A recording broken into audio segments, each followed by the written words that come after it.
Welcome to Tobi's Art Performed podcast. On this platform, Tobi will engage with artists and performers about their passions and interests. My name is Joseph Morgan Schofield, and I'm a performance artist and ritual practitioner. Hello everyone, and welcome to the 17th episode. I am your host, Tobi. This week's episode is a change to the previously planned episode, where I was going to introduce the first part of Sebastian Hau-Walker's interview, who is a queer live artist.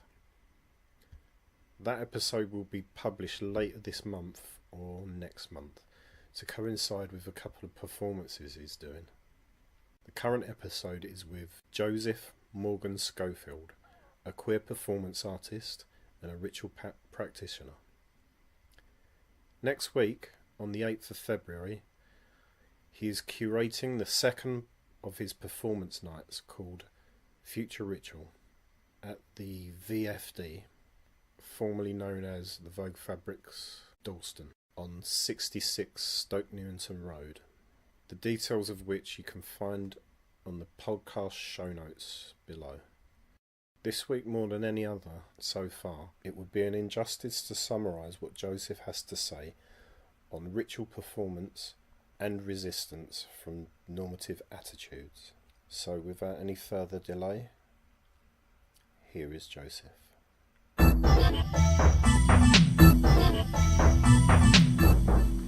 Ritual practitioner. So I first met you at Future Ritual, the first performance evening Edition, that you curated. Yes. Can you tell me a bit about that and what it means to be a ritual practitioner? Sure. So Future Ritual emerged out of, I guess, a kind of awareness that I and others have of the fact that there seems to be a real moment culturally, artistically, socially, of queerness and magic or spirituality or occultism or ritual overlapping. And I suppose I was frustrated because I didn't really necessarily see this trend reflected as a kind of a thing that people programmed, and I felt very strongly that it was a good idea to create a space for artists to engage with these things in whatever ways. And I think something we try and do with Future Ritual is to be very non-prescriptive about what ritual is, or what magic is, or what occultism is. Really, if anything, it's probably more about intention than a certain set of aesthetics or structures. And we just wanted to create a space for those, a performance platform for those things. And I facilitate it with my friend Thomas Yeomans, who is a fine artist. Who does paintings and video works, and his work is interested in ritual and symbolism in a kind of in the way that these things are used online, and he identified a trend that these set of practices were being appropriated by the online movements of the alt-right and the alt-left. And with Future Ritual, we wanted to create a space where we brought those practices back offline, where they were presented live, unmediated, in the flesh, as a kind of response to this appropriation that we saw. And I guess being a ritual practitioner, for me, is that what I mean by that is that when I make performances, I view them firstly as something. They have an intention for me. It's about. I think performance for me is about transformation, and that transformation has thus far been about the transformation of pain or trauma or grief, and using the energy generated by those and things through performance to try and alter those states or those experiences. And so yeah, my performances are all centered around that intention. I think intention is crucial to rituals. So the actual aesthetics and structures and traditions that I follow in the performances vary, but really it's about that sense of intention as a performance that tries to have an affect or an effect on the world, for me, for the audience, for the planet, for the planet, whatever. I mean that sometimes in quite a tongue-in-cheek way. I sometimes talk about total planetary transformation on a dime, but I also mean it quite sincerely too. That I think that's important though, because I mean, making those statements with that intention, when you think of it on a grand scale, an individual can't make that much of an impact. So I suppose having that humorous aspect to it kind of acknowledges that. Totally. But at the same time, you've still got their intention. Totally. I think something I'm really wary of as a performer and as someone who kind of puts my body out in front of people is that I think it's really important to leave your ego at the door. And I think because my performance is centered around body art and in my performances I put myself through endurance actions or actions that can be quite painful, physically speaking, and sometimes psychologically, I suppose. It would be easy to imagine oneself as some kind of making a sacrifice for the benefit of the audience, and I think that is what it's about, but it's not about. But I think leaving your ego outside of that is really important. So I think humour and a kind of knowing wink around these things helps me with that. And also I think it's that in itself is a kind of queer technology or a queer strategy for engaging with these things. That there can be some sense of campness or irony within the sincerity of the action. They're not exclusive things for me. Yeah. Just before we carry on, just so I know when to start wrapping up, how long do you have? I'm free all night. Oh, okay. Yeah. Right. That's whatever works for you. That makes it easier. Basically, I'd like to ask for an hour. But if it goes on for longer, if you're happy to continue, that'd be great. Cool. A lot of them wrap up on themselves. So I've done 35 minutes, 40 minutes, and even up to 2 hours. So we'll just go with it if you're happy. Yeah, let's maybe check in like after an hour and then. Yeah. Okay, cool. Durational podcast recording. Well, yeah. That would be an intro. How long could you sustain it for, I wonder? Well, Sebastian, mm-hmm.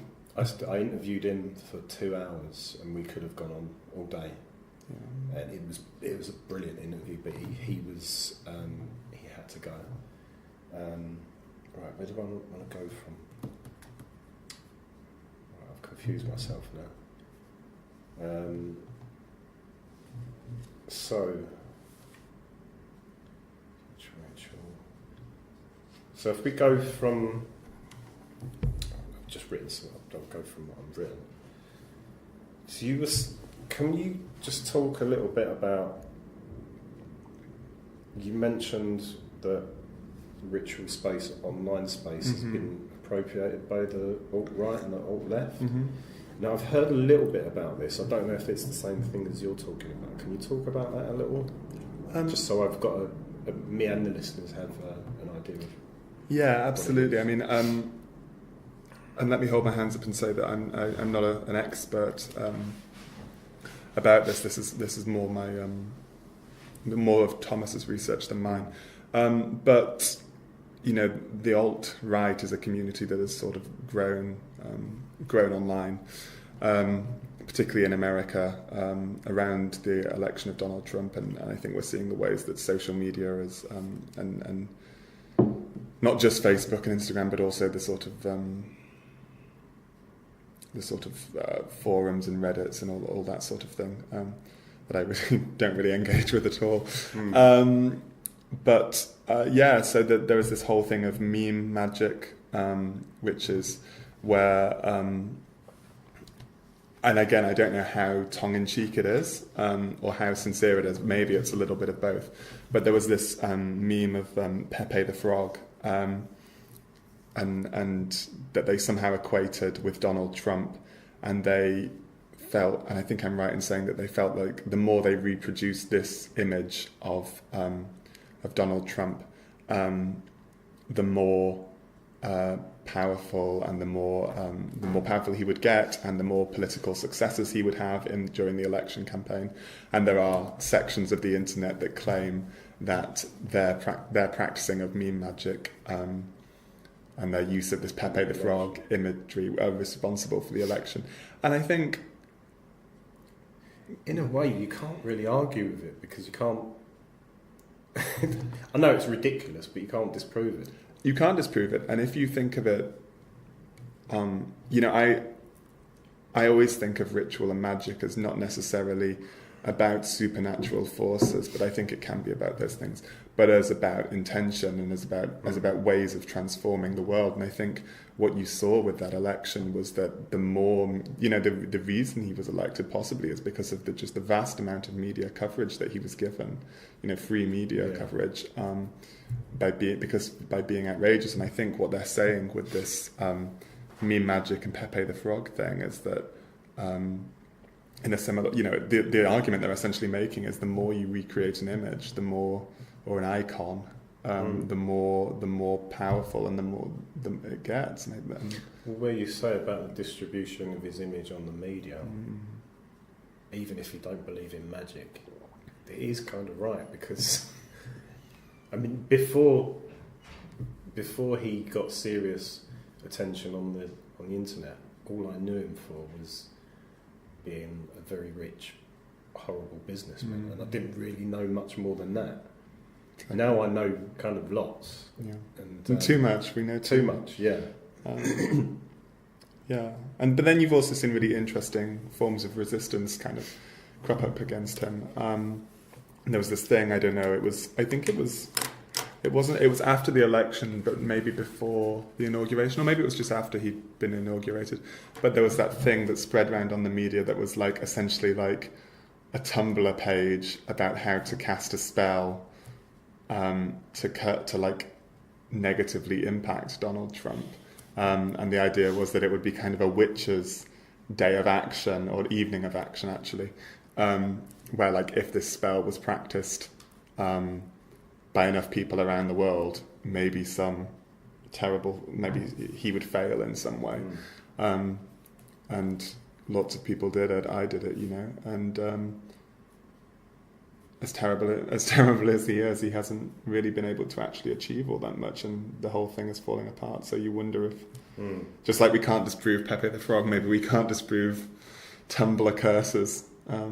But also I think these things are useful strategies for organising resistance around. It's not necessarily about the impact of doing the spell, but more the act of coming together and talking about resistance and talking about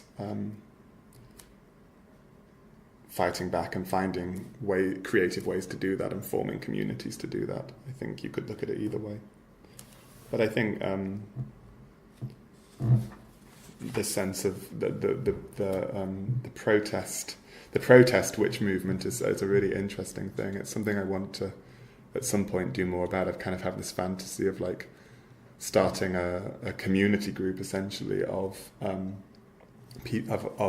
witches and shaman and people interested in ritual and people interested in performance, and kind of coming together to talk about ways that we can creatively resist the systems that oppress us, and then to make performances that engage, or actions or whatever, that engage with these traditions and out into the world. So is future ritual integrally part of that, or is it just something you're... It could grow into that, I don't know. I think at the moment future ritual is about providing a platform and also a space for people to gather. I suppose what I imagine more with this is that it would be kind of like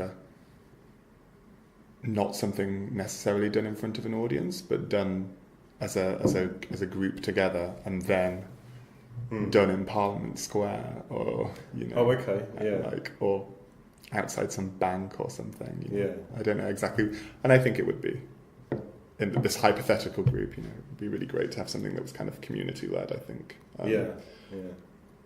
And that everyone felt that they had agency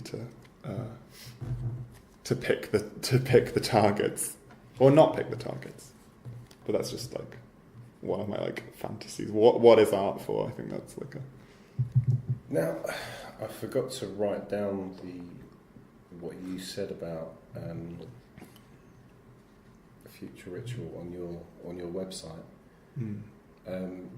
But if I remember correctly, and I'm sure you'll be able to remember yourself once I start talking about it. I'll Google it. I'm sure I can remember what I wrote, but it was something to do with queer ritual spaces to resist kind of the norm or the normative. I'm paraphrasing it really poorly. Yeah, I have it. Do you want me to read it? Yes, Would that be good? Yeah. So I write, a queer ritual might be a ritual where rites and traditions are queered or rediscovered or enacted by queers for queers. It is likely engaged in the conscious rejection of heterosexual societal norms. They likely resist and critique the politics of assimilation and celebrate instead subversion, indecency, aberrance and difference. A queer ritual might be a strategy for survival, for effecting social and political change, for taking on the world and for making it through the damn day. A queer ritual might involve dancing, sigil crafting, dragging up, singing, bleeding, mourning, celebrating, loving, shouting, or something else entirely. Now, what you've just said there, seems, on the face of it, seems to contradict what I heard you say. I think you were talking to me, or maybe a couple of other people, that when you were explaining it to someone, that you said, yeah, it's a queer space, but it's encompassing of everyone. So can you talk through that idea of it being a queer space but still open to everyone? Yeah, and I think it's a misconception that. And can you give me a kind of like, as much as you can, a definition of what queer means? Because I've got an idea of what it means, but even sure, I can try. Maybe that would be a good place to start, and then I can come back to a queer space, but a queer space for everyone. I guess queerness for me is the intersection of. It's a very fluid, and it's a term that's completely up for grabs. Really, no one person could give you a satisfactory and totalizing definition of what it means for everybody. For me, it is about sexuality and gender. It is about gayness and trans people and non-binary identities and those people that might traditionally be labelled under the term queer. But I think really it's a tent. It's a big tent in a field that is open, that is with an open door for anybody who feels marginalised, discontent, oppressed by heteropatriarchal structures in society. There's an artist that I really respect and really rate very highly called A.A. Bronson, and he talks about the fiction of the queer family as one big happy family that encompasses people of all races and abilities and genders and sexual identities. And it is utopian, but I think for me, it's about that space, and it's about that space. And generally, it is made up of people who are either queer their gender or queer their sexuality, and it's also a verb as well as a noun and an adjective. And you see, this is what I mean. It sort of becomes impossible to define. But really, it's about.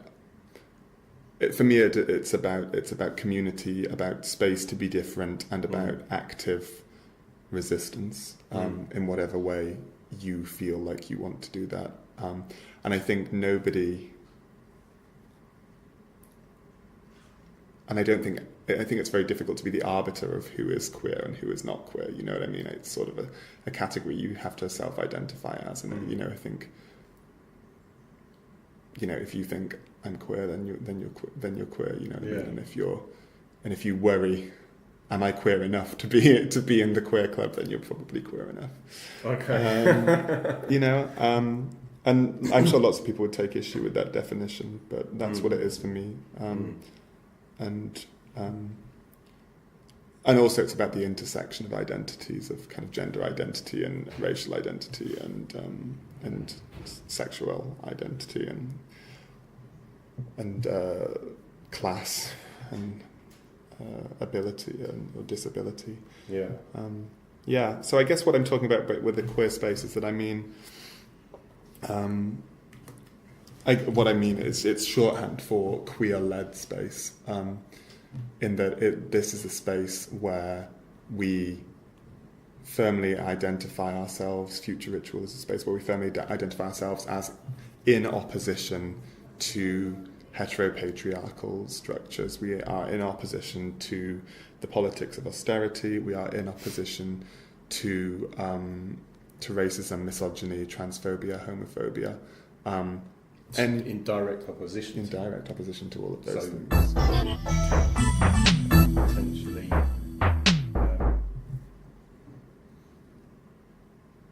ready for conflict, I suppose.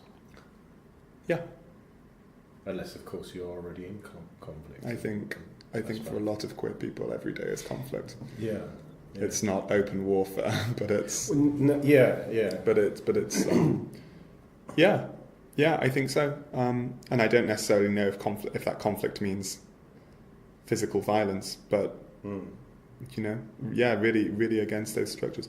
And anybody is welcome at a Future Ritual event as long as they're not a homophobe, a misogynist, a racist, an ableist, a transphobe. Basically, if they're not an asshole, you know what I mean? Yeah. Well, I noticed. I've been to a couple of. I've been to a few performance nights, and most of these performance nights and most of the performers are of the LGBT communities, so under the queer umbrella. And mostly I've felt very welcome. I think I fit under the character of not being homophobic and racist and so on. That's good. But, yeah. But a couple of people, they've not been kind of explicit in their attitude towards me, but I've felt that a couple of people have been, I don't know how to describe it, I suppose suspicious of me would be the best way to describe it. So, I mean, for the listeners and for yourself, you probably guessed already that I'm a heterosexual man. A cisgendered man. Yeah, cisgendered heterosexual man. Brought up in East London, so I was brought up with the attitudes of homophobia, racism and stuff. And even though I've not subscribed to that, it's been very difficult for me to challenge that in any way. Up until a couple of years ago.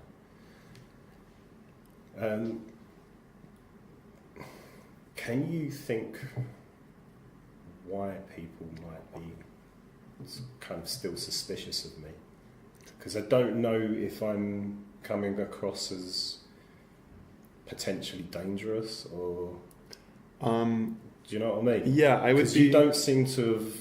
I don't seem to get that from you, that attitude. You've been very open to, agreeing to the interview first of all, but when we spoke that night, maybe it's just because I'm a publicity whore. But when we spoke that night, you were very open then as well. And it's not a high number of people, but there's just certain people that I suppose, without knowing, I wouldn't blame them for being so. I mean, I wouldn't want to speak for anybody, and not having been in those particular situations with you, to see what the situation was. I obviously can't answer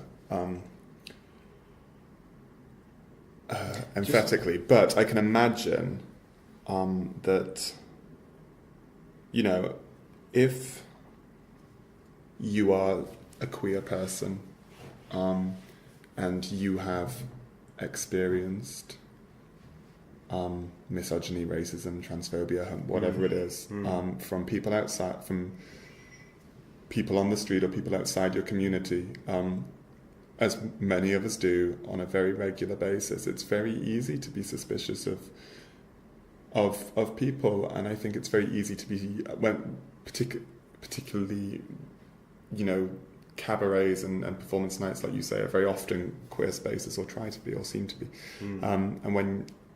I can imagine that it is easy to perceive somebody stepping into that, an outsider, if you will, in inverted commas, stepping into that situation and being suspicious of the intention of what your reaction to them is going to be. You know, I find this myself. You know, you say I'm very open, and I try to be, but you know, London's great, but it's not a utopia. You know, we experience stuff, you know, aggression, both microaggressions and actually quite horrible full-on aggressions on the street regularly. You know, I was do yourself? Yeah, I was like stood at a, you know, I've never been physically assaulted. I'm fortunate in that. Maybe the fact that I'm like 6 foot something has something to do with it. It's got to help. Yeah. But you know, I was stood at a bus stop the other day on my own, dressed in a way that was, you know, my gender presentation is kind of like all over the place. And you know, this guy literally just walked up to me and like spits at me. Really? Yeah, and then carries on. And like I was so taken aback. You know, I just didn't do anything. I was just like, this is, you know, I can't believe, you know, it feels like being punched. And I think it's very easy when that happens, or when, you know, when people, the only time that, you know, you're sat on the tube or the overground and it's quiet. It's always when it's quiet. Nobody does it when it's busy, but it's quiet, and you know, somebody comes up to you and you know, they call you out on what you're wearing, or they're verbally abusive, or sometimes they just start asking questions and you just want to be left alone. Why are you wearing those shoes? Why are you this makeup? Why are your nails, or whatever? Yeah. So it's very easy to become suspicious of people, and it's sad. I suppose that should be obvious, but that makes a lot of sense, I suppose. Particularly people who express themselves in a very overt particular way. Yeah. So I can't speak for those people at those nights, but I could imagine something like that would be perhaps the reason. But you know, as I say, at Future Ritual, or any space that I run, actually, anybody is welcome, as long as they're not an asshole, as long as they are, you know, even if they don't necessarily agree with what we're trying to do, if they are open-minded and polite and you know, don't try and disrupt what the work and the vibe of the audience, then they're welcome. I think it's only really, it's not our job to change people's minds about us, but I think it is only really through engaging with people that you can do that. Yeah. I remember seeing an interview with Le Gâteau Chocolat, and he was speaking about being visible, and being visible in a way as to kind of express who they are from the LGBT community in terms of being able to combat those attitudes. So I think even though it's within the specific spaces, they are open to the public still. So yeah, it makes perfect sense. Visibility is important, but also some days you don't want to be visible, and that's fine too. But yeah, visibility is important, and just taking up space. Where we held that first edition of Future Ritual they were great people. Like, we were really grateful to be invited in. But can you remind me what the Space Studios? It was Space in Hackney. Studio. And they're great, but their work is they have a particular way of working. They were very. They had some reservations about inviting a bunch of queer performance artists in, but fair play to them. Yeah, but they let us in, and that's important. Yeah. Yeah. But I think they were just they were unfamiliar with our work, and they were unfamiliar with the ways that we work and make performance and take up space. But I remember the first one that I saw. I think I came a little late. I think it's Chantel or someone like that. She was Charlie Ashford. Yeah. And she said in the ritual that she was doing, she was cutting up, or at the end of the thing, she was cutting up different things that people have written down that they want to get rid of. Banishing. And she said she wanted to burn it, and she wasn't allowed to. Mm-hmm. So I suppose there's certain things that you can and can't do within health and safety that which is prohibits. Honestly, I have so fucking much time for. But that's the thing about working with institutions and working with big organisations, is that they have very strict policies about stuff, and you sort of have to work within those. But that was the only thing they said that we couldn't do. That was to their credit.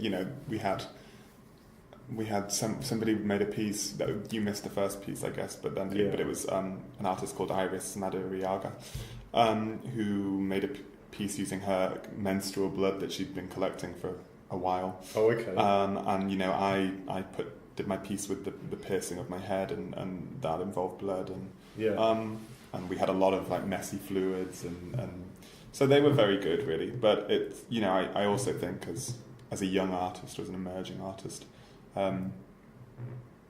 I don't have the luxury of being able to dictate to spaces yet, or always feel I think maybe this is a thing that I think this is probably a thing that a lot of queer artists feel, or specifically about their relationships with venues or whatever. It's very rare to have someone give you a carte blanche in terms of your performance. And sometimes that's good because, it forces you to think creatively about how you want to do certain things and about the risks associated with them. But my ideal space is one where anything is allowed to happen. There are no restrictions. That the artists respond to their audience with care, and respond to themselves with care, and then do whatever it is that they're going to do. Right. That is the space I would like to run. So your next one is on the 8th of February? Yes, Thursday the 8th of February at Thursday, Vogue Fabrics in Dalston. Right, so it's going to be a completely different vibe, I think. You think so? Yeah, the it's space weird. is It's a so very different space. I mean, I've only been to a spoken word poetry night down in the basement. Yeah, that's where it is. It's in the basement. Right. So we were in a huge art gallery for the first one, where we had 120 people in. This one we were limiting it to 50 places. Well, I've already got my ticket. Yeah, I saw it. Thank you very much. Yeah. Be good to see you. But it's going to be very intimate. People, it's so small in there, and people, the performances are basically going to be happening on top of people. But it's great, I think, and I think the work that we've got will really respond to that in a really interesting way. Yeah. Are there any, in terms of, so you mentioned about the restrictions in the space. What sort of restrictions do you have in Vogue fabrics? And they haven't put any on us. Right. Okay. So far, I think there.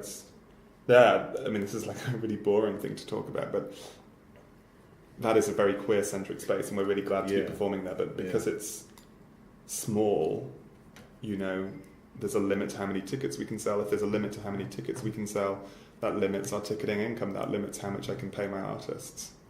Right. So and that's like so mundane, but it's a huge thing because I really firmly believe in paying artists. I think so often you get asked to do things for free, for the exposure, for whatever, and it's fine to do that if you're in a position where you can afford to do that, but a lot of people aren't. And so I feel really strongly about paying people and paying photographers, and But then I don't want to charge £16 a ticket. Yeah. If I did that for this, that would like sort everything out. But you have a duty to your audience also. So but then you've got to, if you're charging that much, you've got to expect that your audience will be willing to pay that as well. And I would never ask anyone to pay. Yeah. I want to keep it as accessible as possible. So like keeping the ticket cost down is important also. But that's business. Yeah. And not very interesting. So you're actually, I think I'll go for malediction first, because I think I remember you've got scars on your chest. Is that from the malediction performances? Yeah. So I saw the video, can you talk a bit about that? Sure. So this was a short performance. It's about 7 minutes long that I made for Ducky, which is the queer collective. They run a club night every Saturday for the last 21 years at the Royal Vauxhall Tavern, and they do a load of social justice projects, working with the homeless, working with socially isolated older people, and they're fabulous and very supportive and very kind people. And that was a performance that I made. So they took a bunch of young artists for a kind of cabaret training platform, essentially. But I sort of walked into it very much not wanting to make a cabaret piece, wanting to make something that subverted that audience expectation. And what I came out with was this piece, Malediction, which I don't really like the title of, but it was what I named it at the time. And a malediction is a curse, essentially. And in the piece, it's soundtracked by Let's Have a Kiki by the Scissor Sisters, but that's very much slowed down, and so at first it's kind of completely imperceptible what it is, and then it speeds up. And I come onto the stage, and I am shirtless, and I clean my chest, and then I cut myself with a scalpel, and I bleed, and I put and I cover myself in gold glitter, and eventually the song comes on and you realise what it is. And it started off as being a work about summoning the spirit, the kind of, so much of queer culture is bound up in club spaces, in the dance floor, in music, in the underground. And so it initially was sort of about summoning that energy into the room through a blood sacrifice. But then that was the summer that the terrible shooting in Orlando happened, after I'd made the piece. And then when I performed it again, it sort of seemed... I sort of realised it was actually about violence against queer people in these spaces, and a tribute to that and to surviving that, and not just the terrorist act in Orlando, but the violence is inflicted on all of us on Friday and Saturday nights, and I guess maybe it's about that. And I think that was my first bleeding piece, which was very important to me in my development as an artist. I think, But yeah, I have these scars on my chest from where I cut, and that's because I cut too deeply. Yeah. I didn't really know what I was doing until 4 or 5 performances in. So I'm left with. Oh, so you've done that? Yeah, I did it a few times, Yeah. and then haven't done it for a while. But I don't. A lot of people say was it worth it, or like, how could you do that to yourself, and it takes some explaining when you're hooking up with someone for the first time. No, it wasn't my cat. It was a tiger.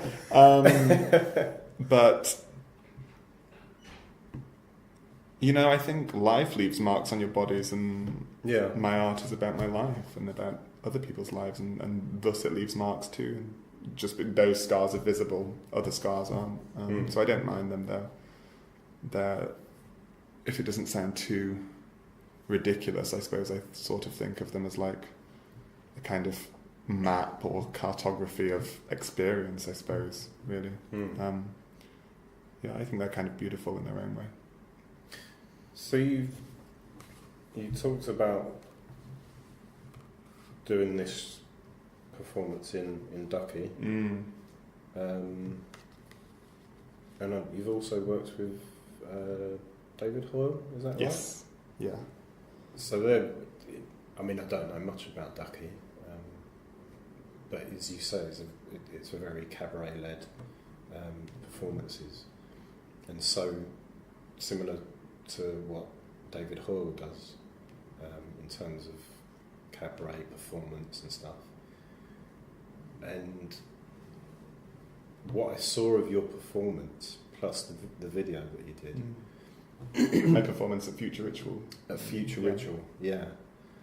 Actually, can you describe a bit about that, and then kind of talk about your type of performance as opposed to a typical, well, not typical because it's not typical, but the typical queer cabaret performance. So I guess the first thing to say is that I perform on cabaret stages sometimes, but I don't think of myself as a cabaret artist, and that's not because I have anything against that term. It's because I don't think that's what I do, and I wish I had the skills to do it, but I don't think I do. So my performance at Future Ritual was called "You Are brackets Everything I'm Not," and that was a sort of exploration. I work a lot with sheep bones, with ram bones, for a number of reasons. Because the ram is a very rich mythological icon. It crops up in Celtic and pagan mythologies. It crops up in Judeo-Christian religions. It does a lot, and also my star sign is an Aries, which is of course the ram. And yeah, in this piece, I have this sheep skull that I collected from like behind the hills near where I used to live as a child, which was something we used to do with my mum when we were young, because she would go up onto the hills and collect them for her art classes, and I sort of like returned to doing this years later. So now just my bedroom is full of sheep bones. And yeah, and I have this thing, this skull, and I'm talking to it and walking back and forth, and then you're talking to it? To it, yeah. Or through it or something. It's right. Resting on my head. Yeah. And then I have these needles that I push through my scalp, hypodermic needles, and I go back and forth with this sheep skull. I take the needles out and go back and forth with this sheep skull and bleed, I suppose. And yeah, it's part of this ongoing fascination for me with, well, not fascination, kind of preoccupation with grief and trauma, which is something that I associate with memories of home, and finding ways to deal with those artistically, and using the art as a strategy for dealing with them in my life, and the sheep skull is useful for that. So that ritual was a sort of I don't want to say exactly what it's about, because it's very close to the bone, and for the people watching it, it would have been about something entirely different. So on one level, it's about me trying to affect some sort of change for myself through the ritual, and in that one particularly,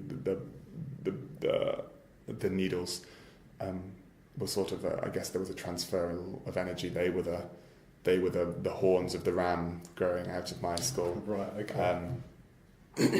This transfer from the dead to the living. But I very much try, or hope. I hope that when I do these actions, that my body is a prism for the audience. So the second level is, I guess, I hope that through doing these things, that they projecting themselves onto my body, which is of course what you do when you're watching performance. It's about empathy, and also negotiating your own experiences of trauma or pain or grief or whatever it is that it brings up for you. And I guess that's why I talk about sacrifice. So I know you're not going to talk specific details, and I wouldn't ask you about it, but have you been able to manifest change from that in any way? It's hard to quantify, but yeah, I think so. I think the processes of making these performances and the act of doing them are, for me, something of an exorcism, and I think the change that happens, the transformation that happens, sometimes that lasts a couple of minutes, sometimes it lasts days, maybe it lingers on for a long time. Do you do any of these rituals personally? And I do have a personal ritual practice, yeah. So can explain as much as you're comfortable with, but is there I suppose there would be. Is there a major difference between your rituals that you do in public for performances and your personal rituals? Not in terms of intention. So the intention is always the intentions are similar. I would imagine. I think that transformation, the transferal of one kind of energy into another, or one kind of experience into another. But yeah, for sure, the performances that are done in front of people, I think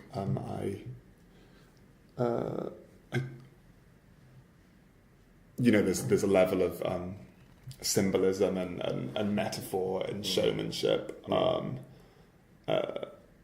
all these sort of things built on the top, and a relation, I think a very clear relation to various elements of art history, because all art is in communication with the art that's gone before, right? Often I draw, when I'm looking at making something, I draw on kind of like Catholic imagery or paintings or sculpture, and try some kind of embodying of that. Were you brought up as Catholic? No, I was brought up in a Church of England household, and I think Catholicism. I feel like I have a claim to Catholicism because it's kind of shaped so much of Western history and Western culture. Well, not just Western, actually, all over the world. And that I think the stories, the myths, the cultural production is kind of has a degree of cultural clarity for people, and so it does some of the work for you in terms of what you're trying to convey to your audience. Yeah. And also because I think Catholicism is like super camp. I think it's like it's so camp. It's like and really beautiful in a lot of ways, and very bloody and very very traumatic and very gorgeous and erotic in a way. that the Church of England spirituality just isn't. Certainly for me, I think there would be far less to draw on there because, I think there's a lot more to kind of take out of Catholicism or subvert or whatever. So in the performance, as you said earlier on, you were naked in the performance, and you, correct me if I'm wrong, but you accompanied that kind of idea with sacrifice. So what do you mean by that? How does sacrifice and being naked in front of the audience? I kind of get it. I don't know if I mean that those two things are the same. No, not that they're the same, but there's something in being naked that is a form of sacrifice, I suppose, is what I got from you. Or am I wrong? Maybe. I think being naked is a really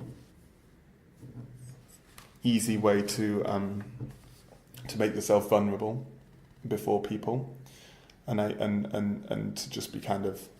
I think there's a kind of purity there also, in that it's just you. It's you stripped down as stripped down as you can be, literally. I don't know if I necessarily equate it with the act of being naked for me with being a sacrifice, but I think the idea of being vulnerable in front of people, which is something I don't really allow myself to do apart from in my performances. That is maybe the sacrifice, and maybe being nude is part of that. And again, I think the nudity probably reflects a kind of, again, this relationship to art history and also I'm interested in my performances are violent in some ways and caring in other ways and gentle in other ways, but I'm interested in the interplay of violence and sex and eros, and I think maybe it has something to do with that too. But sacrifice, that's it. So it's the act of going through something difficult for the sake of yourself or for the sake of other people. There's a really famous quote I think it's by Terence McKenna, though I haven't actually kind of checked the source.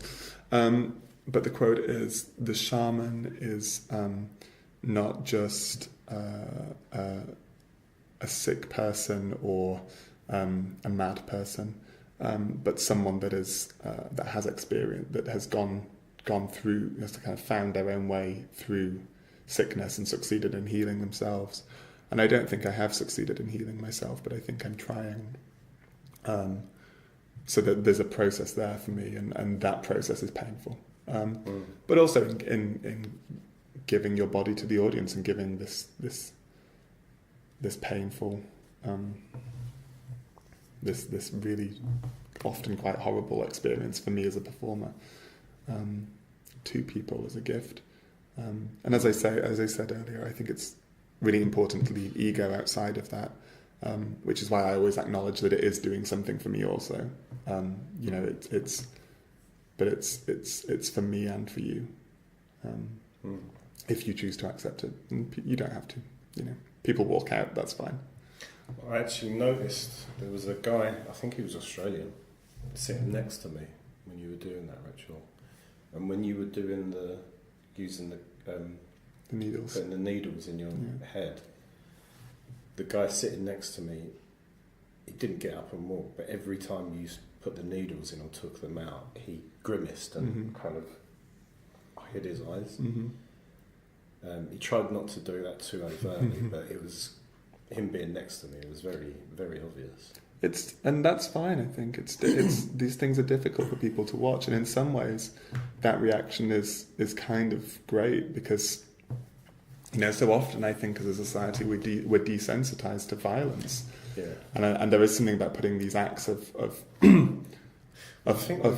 essentially kind of a sort of self-mortification in front of people, and I think in a way that we are desensitized to certain violence, but overexposed to other violence, particularly in the media and the way they portray certain things,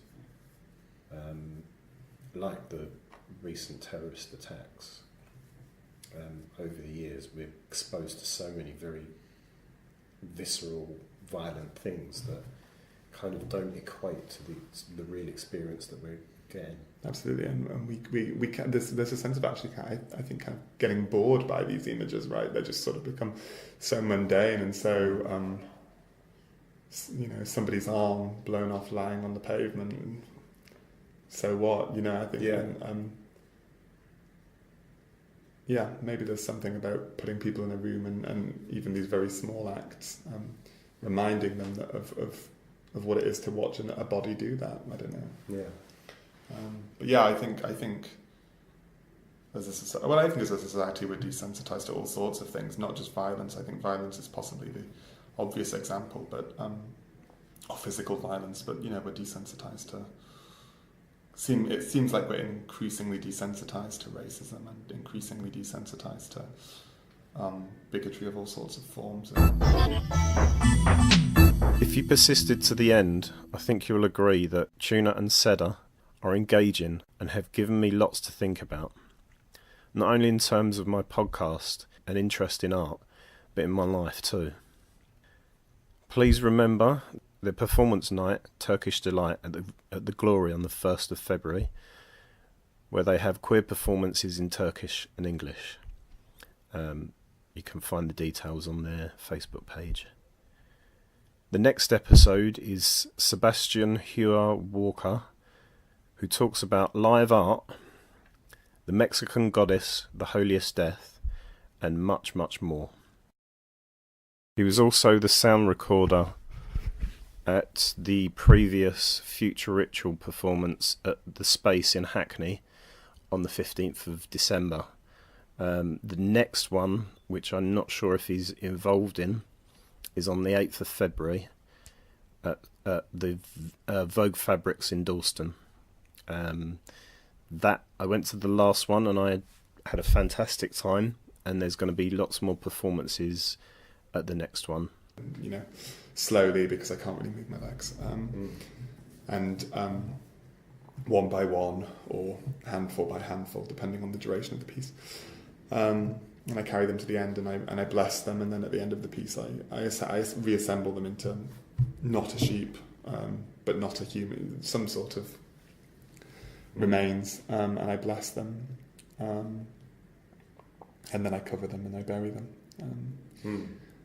And yeah, it's about the process of grief.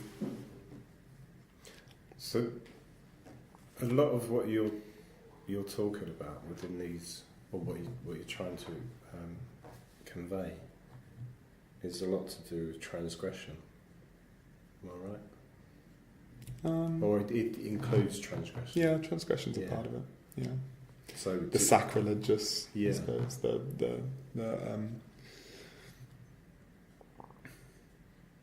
turn against your body, or the turn against what people think you should do with your body. Yeah, I think that's important. Yeah, transgression. So against expectations. And, well, I suppose back to your description of the future ritual, you're countering kind of hegemonic ideas of normative behaviours and expectations. Yeah, to celebrate other things and to celebrate the potential of which is why I'm aberrance. I'm kind of quite surprised how engaged I am with these type of performances, being brought up in the environment that I was. But I suppose it's that's one of the things that's keeping me engaged with this type of performance, particularly LGBT queer performances, is the fact that it is it's offering something different from the norm, and the norm is something that's, the way it's affected me is obviously some different to the way it's affected you, but it's equally effective on both our lives. And you feel like the norm is something you want to be outside of?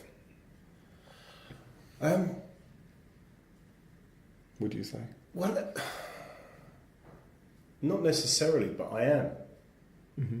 Because I don't kind of identify in terms of... I just thought of it today. I should write that down, actually.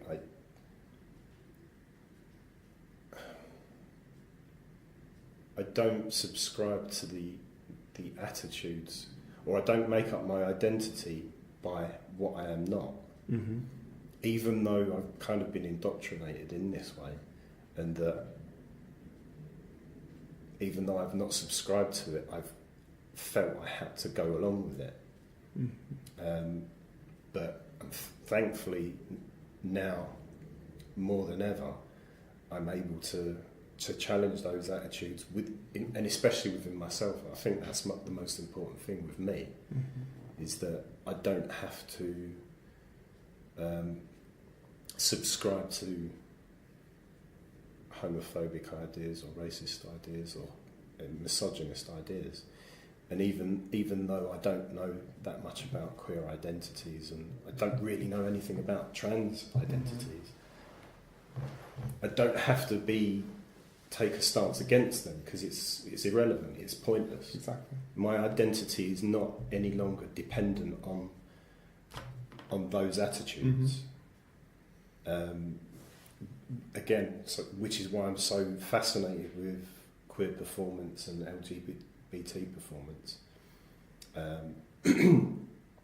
Not to the exclusion of other art, but it is fascinating to me that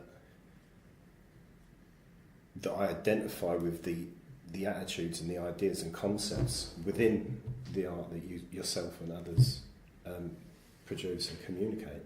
Well, I think that's perhaps, you see some queer performance, for example, that is that is completely caught up in a particular set of concerns that are unique to queer people, right, or even a certain subsect within the queer community.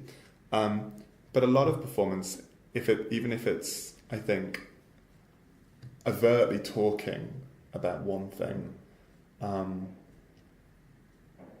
it can, that doesn't mean that doesn't mean that it doesn't mean anything to you. Like you can, it might be talking about the rights of one group of people or whatever, but that doesn't, you within that you see, but it's also talking about this other thing that, and that's what I think great art does. And I think for me, I don't know, I am a queer artist.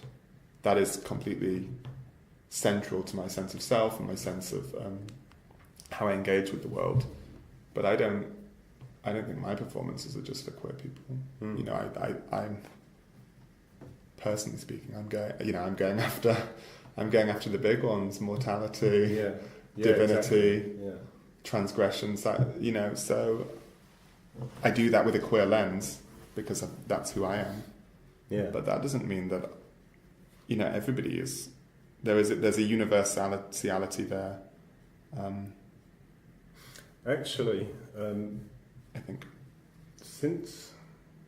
Do you know the drag performer, Christine? Yes. Love Christine. I don't know how I happened upon his music, but I am fascinated with Paul Suello. Is it? Mm-hmm. Is that his name? Yeah. And Christine. And since I probably will never ever get to interview him and Christine, even though your performances are quite different, I think there's a lot that's similar. So I'll pose the question I would pose to him. So I'll say 6 words. 3 words first and then 3 words afterwards. So if you could respond to them. Just whatever comes into my head. Yeah. So in terms of your performance, so violence, aggression, and transgression.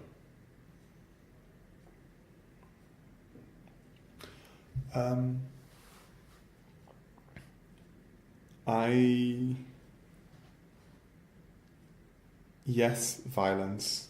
Yes, transgression. I don't think of my performances as aggressive. Yeah, I suppose. Yeah. So maybe I'm defined in kind of resistance to that. Yeah. I am interested in the everyday and the mundane and the divine kinds of violence, I suppose, in these larger senses, and how that can be beautiful or horrible, and I think even the idea of imagining that violence might have something to do with that is transgressive, and how you can take the violent experience or the experience of violence and use that to do something else. And I guess it is transgressive because in my work, I have a use for violence, which I've never really thought of it in that terms before, but I have a use for violence, and I think that is transgressive. And the fact that I do these things to myself in front of other people, the private becomes public, and transgression is very important to me. So, love, compassion, and empathy.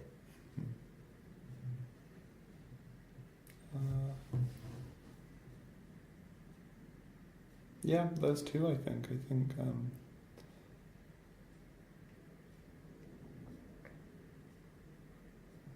The acts of violence I carry out because of love, I think, because of love for myself and love for the audience and love for other people, and those two things are very bound up for me, that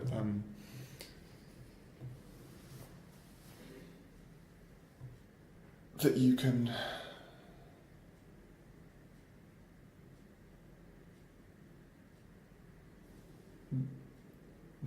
do that. The violence is done in love, and perhaps in a loving. This is really kind of fraught territory to be talking about, because of I'm kind of really conscious of not stepping into like the narratives of domestic assault, which is not something that I work. But that's when you use words like this, I think that's what in this combination, that's what is often brought up, and I wouldn't want to do that. But I think it is, the through the acts of violence, through these violent performances, I have an empathy and compassion for myself and for the audience and for other people, and I hope that the performance generates that feeling in themselves of compassion and empathy, not just towards myself, my body, but towards each other, and to people in their lives. And I think that act, that sacrifice, that violent act to engender compassion and empathy, I think of that as an act of love. Love, to the audience, to the world, to my family, to my friends.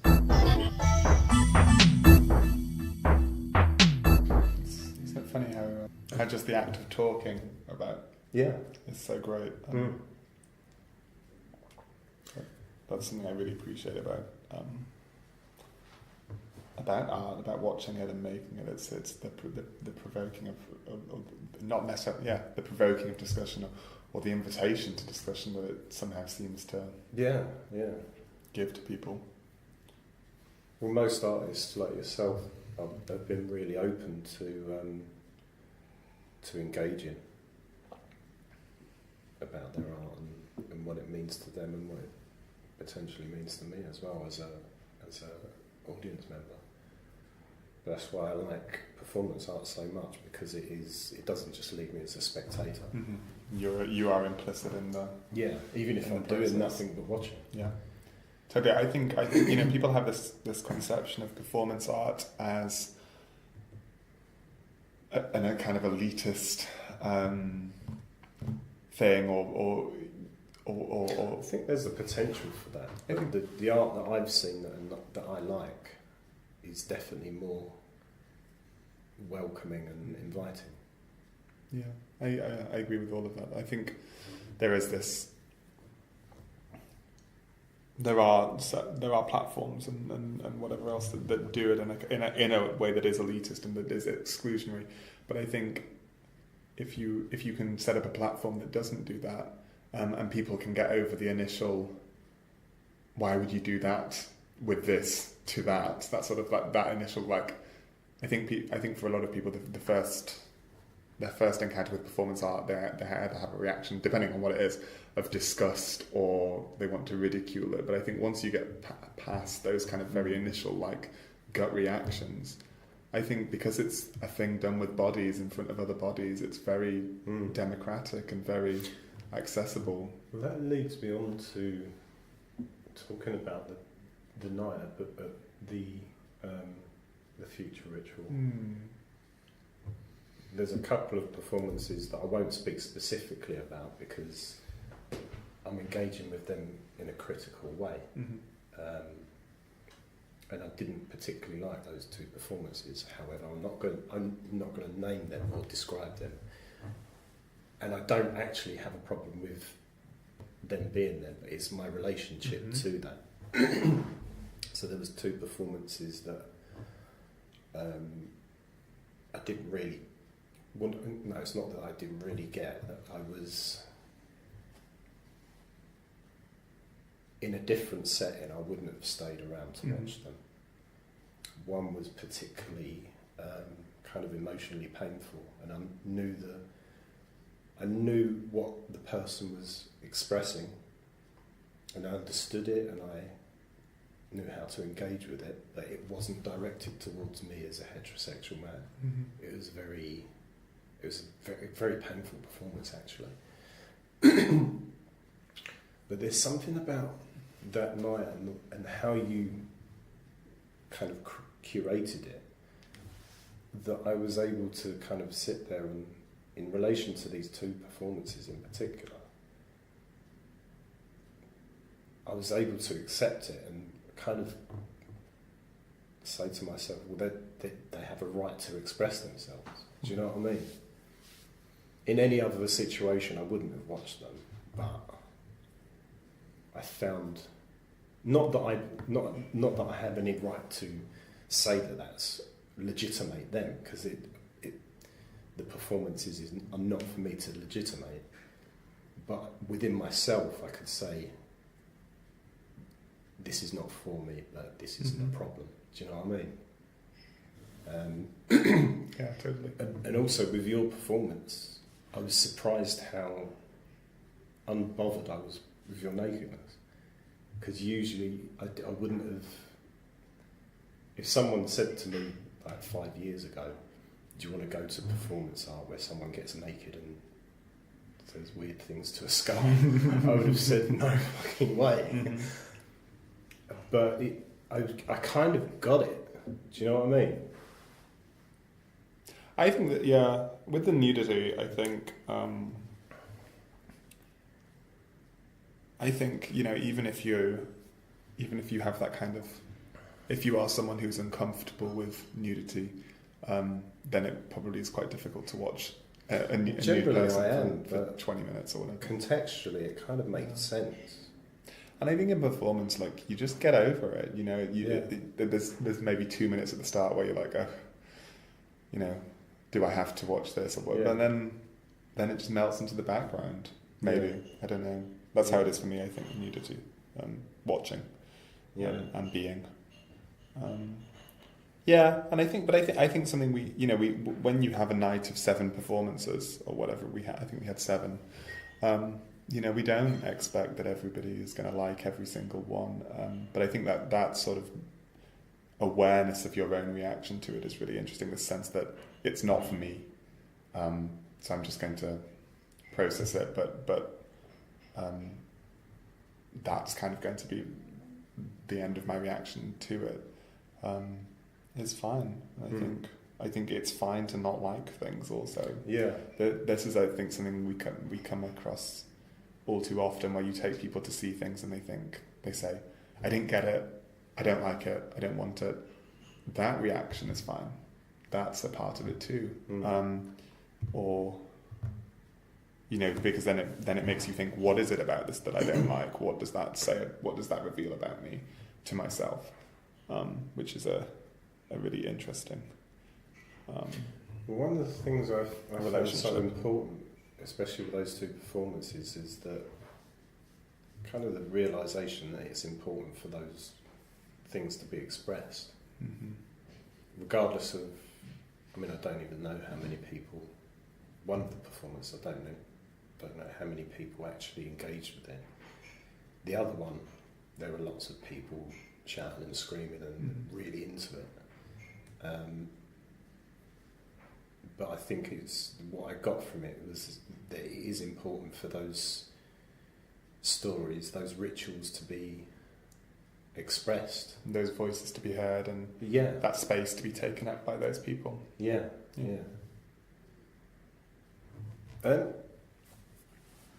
Something that occurs to me, and I might be wrong about this, is that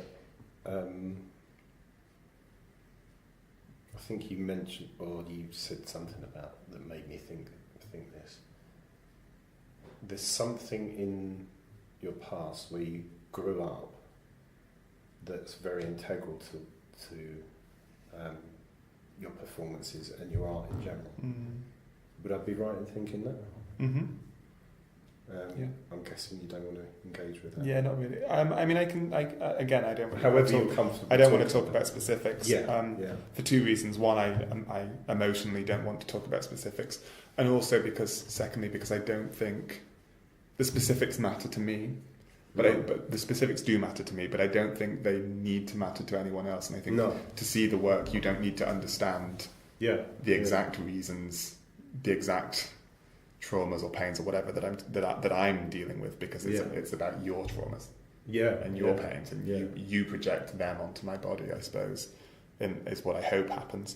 But yes, thinking about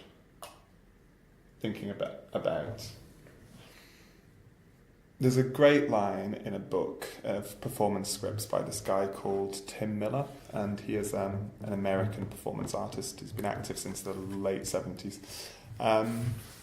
He makes autobiographical text-based performance works, and which is not really what I do at all. But in it, he talks about the sense that of having a purely conceptual relationship to your work.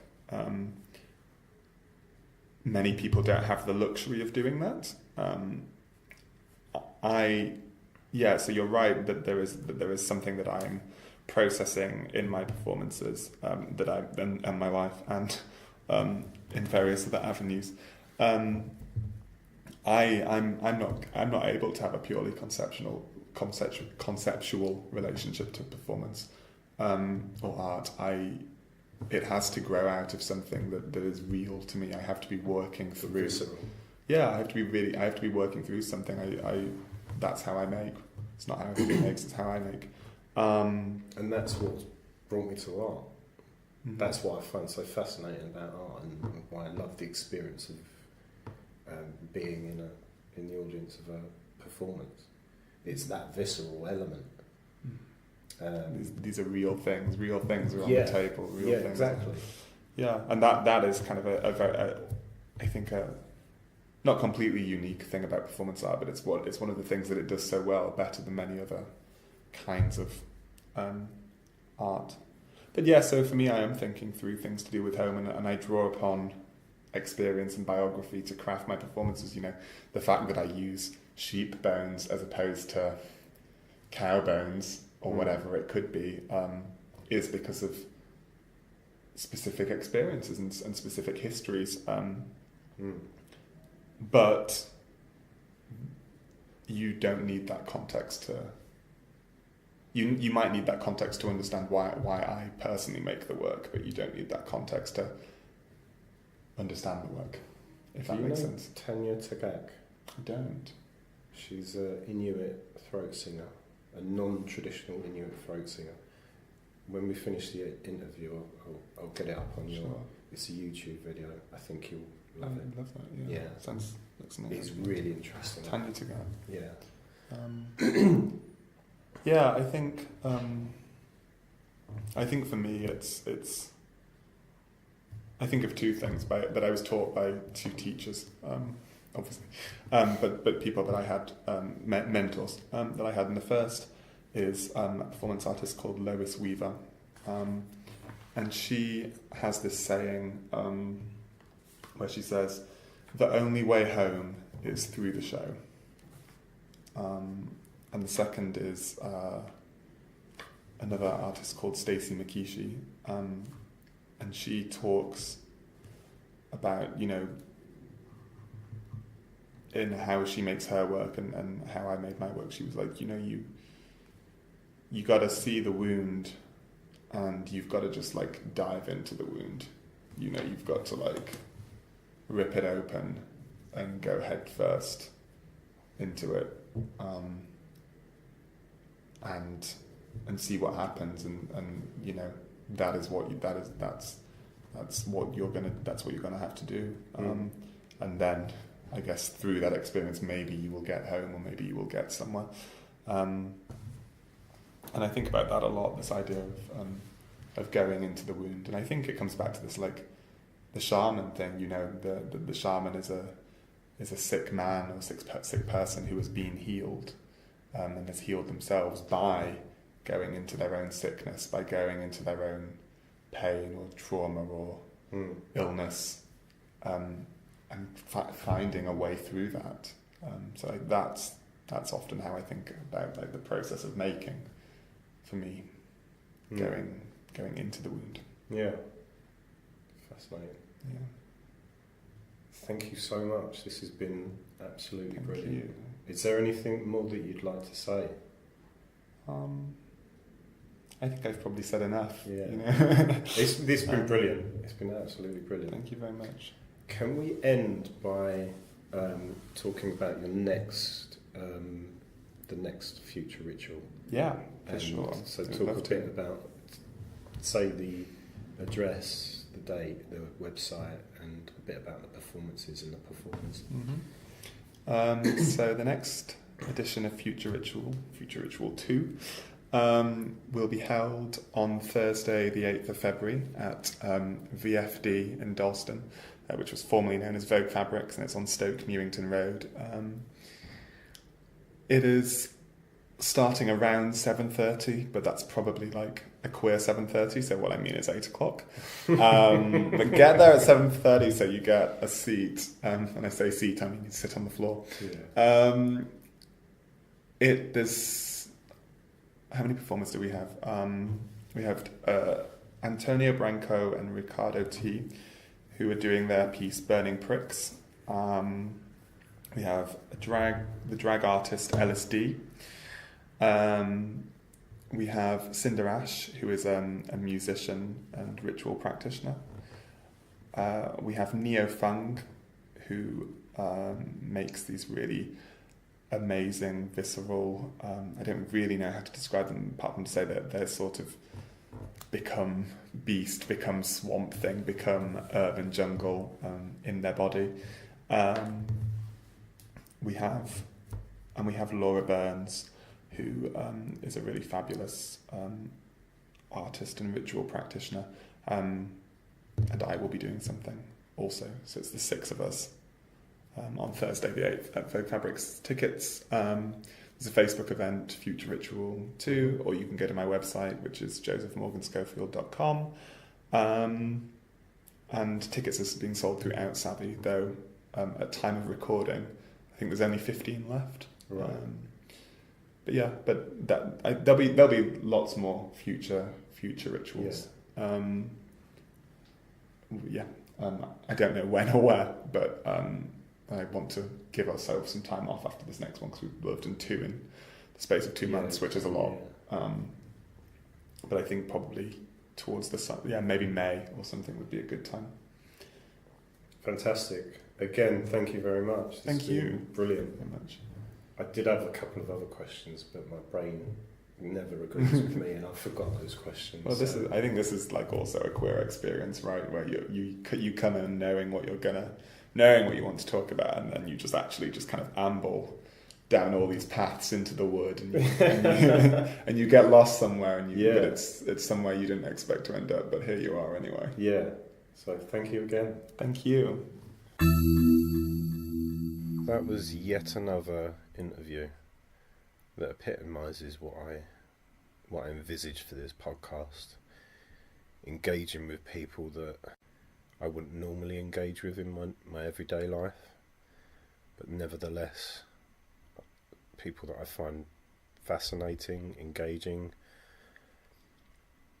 and in very strange ways people that I identify with on a very human level.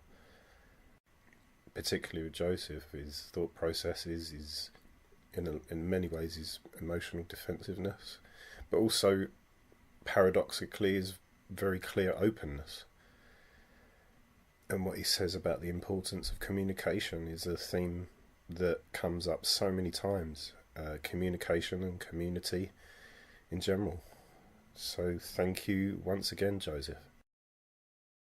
Please remember, look in the podcast show notes for the website and the Facebook page for Future Ritual number 2 that's happening on Thursday the 8th of February at the VFD Dalston, 66 Stoke Newington Road.